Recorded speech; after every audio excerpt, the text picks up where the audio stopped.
Okay, let's go to a fun thing here. Ice is not so fun.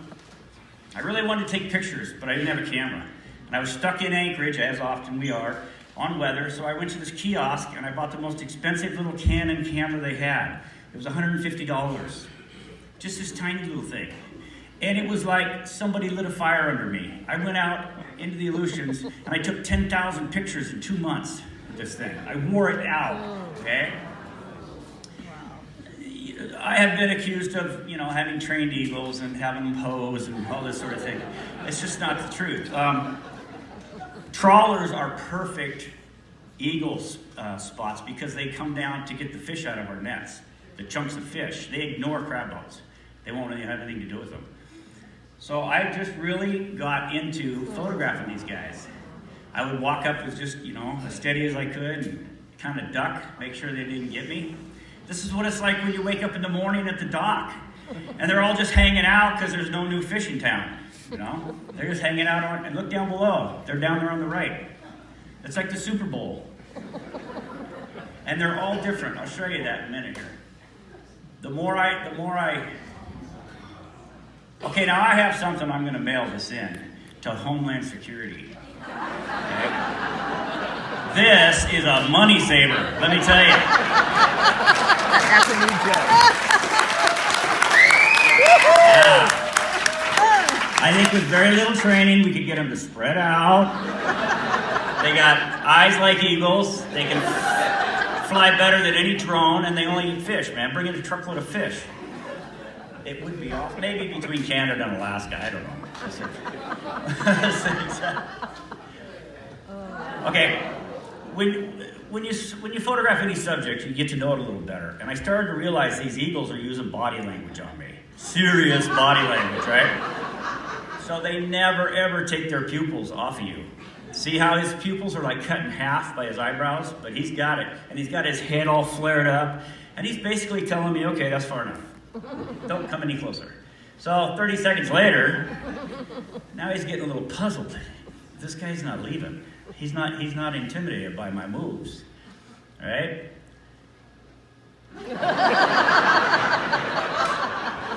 So now he looks like Doc from Back to the Future. This just isn't working, man. And then he just has a full-on meltdown. I think he's from the 60s, I don't know. Yeah. They're so funny. They do the most childish things. And I even think they get embarrassed if they blow a landing or something. They're eagles, right? They're totally proud. But they will act so goofy. Now here's part of the Supreme Court of Acatan. Now look, every face is different. Every beak is different. The feathers. Some of these guys are grumpy, mean. Some of them are meek and mild. Some of them are like, they're just so different from each other. And it took me a few years to realize this. Of course, I had a rare opportunity. I'm at a secure dock covered in eagles, and I got 12 hours to goof off before we got to sail again. So I would take pictures, and most of the fishermen ignored it. This is a good story. This is in Dutch Harbor. This is an elderly female. Pardon me. She's about 30 years old, according to the biologist I talked to. And she's missing one eye because she'd probably been in a fight during her life, and they do that. They lose an eye. So we don't know where she goes at night, but every morning she's sitting right here on this pipe. And over here on the right, you can see those guys. They're stretching out these giant midwater nets to repair them, and they have fish in them. So they toss her fish. This is her retirement home. She never goes anywhere else. The guys never bother her. It's just really a cool thing. She's got a good life. Her feathers are a little disheveled. I mean, she's older, so I get a call. I gotta get some water for this one. This is pretty funny. So I get a call from Germany. And I almost didn't answer because I thought it was a phony call, but here's how the call went. Jack Molen, this is Christian Zaza. I must know where you're getting these eagle photos. I said, oh, where are you seeing those? He goes, oh, Facebook, your call is causing quite a stir in the eagle community. Geez, Christian, I didn't know there was an eagle community. Oh, yes, what do you think? Let's put a trip together. So it turns out he's a National Geographic photographer. And he had funds to have me take him up there, and we spent a week. So I said, well, this female is going to be here. This is the very first day, right in the hotel parking lot. I said, this female always comes up here. Why don't you set up here? She flew right in over his head and landed on this pipe and did this jig like it was 1920s table dance. He was so...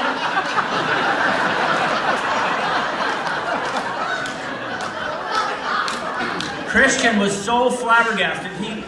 When you say, jaw dropping, his jaw is hanging open, right? He could not believe it. And this was our first morning in Dutch Harbor. So, just to show you the setup, we're off to the side of the Safeway, and that girl gets out, who I happen to know, and she goes, Jack, are you photographing eagles? What are you doing that for? People in Dutch Harbor don't do that. It's not against the law or anything. It's just like, and Christian was he was so beside himself. He's become a great friend. He's considered the #1 bald eagle photographer in the world. And he's never seen anything like out in the Aleutians. This is another morning shot. Go to get my coffee. Don't, better take a few pictures. These guys are just hanging out. Pretty amazing, isn't it? To think that 500 miles west of Hawaii, with no trees, is where the most eagles are. Now, come on, how do you make that stuff up? If an eagle blows a landing, they usually, I've watched them many times, they will instantly know where to swim to. And they swim with their wings and their feet. And they keep their head above water. And they swim about the same speed as a human. And this would be 34-degree water and about a 25-degree day. Climb up on a snowy beach, find a rock, put his wings out, and stay like that for hours. Do you know, we wouldn't even survive the water, right? And shake it off and fly away. They're unbelievably tough birds. I have a lot of fun. You can tell I have a lot of fun with them. That looks like one of those wood carvings on in your backyard. Are there any veterans here? Vets? If you'd like, find me. I'll give you my card. I'd be glad to give you this photo. I've given it away to thousands of guys and women. It's hanging in veterans halls. It's everywhere. But I'm glad to give it. I know the flag's all beat up. That just happens up there. You cannot change a flag once a week in the Aleutians. It's bad. Oh, this guy's kind of goofy. I had kind of a naughty saying about him, but I'm not gonna. I'll just keep going. Okay. This one I couldn't get to quit praying, right? That's a female. And I would call her, and she just kept her head down. I think she had some serious concerns, man. She was praying. And then sometimes you get the vibe they don't want you to photograph them, right? That poor guy. Am I, You're okay. Am I okay? Now, I have to tell you, if I didn't have my wife, I would lose it. Okay, and then you can take it for a walk. And that's what it looks like when they land. That's my foot. And this is the only eagle story in my book. And I was attacked by 2 eagles, and I hate to say attack because if they wanted to attack me, I would be bloody and scarred. They didn't want to attack me. They used perfect amount of energy to push me away. You have to read the book to see the rest of it. So after a while, I started thinking these same eagles are in the same spot. They show up in the same spot. There's some pretty interesting characters. There's 7 eagles right there talking to a youngster right over here. It's hard to see. And it inspired a book that I'm writing and have rewritten, and it's still in the writing phase. But I'm going to show you another little video that my daughter made about it. It'll introduce the characters.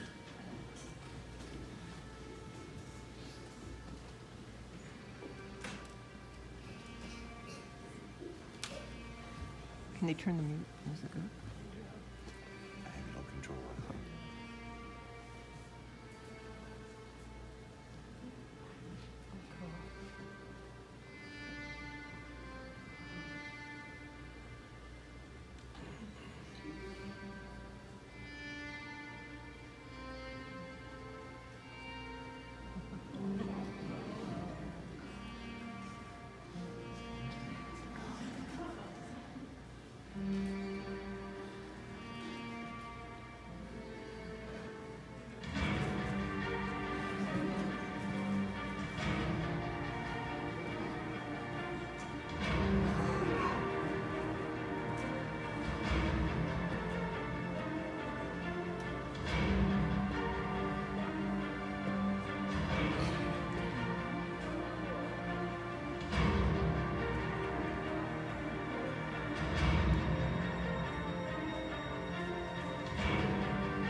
okay to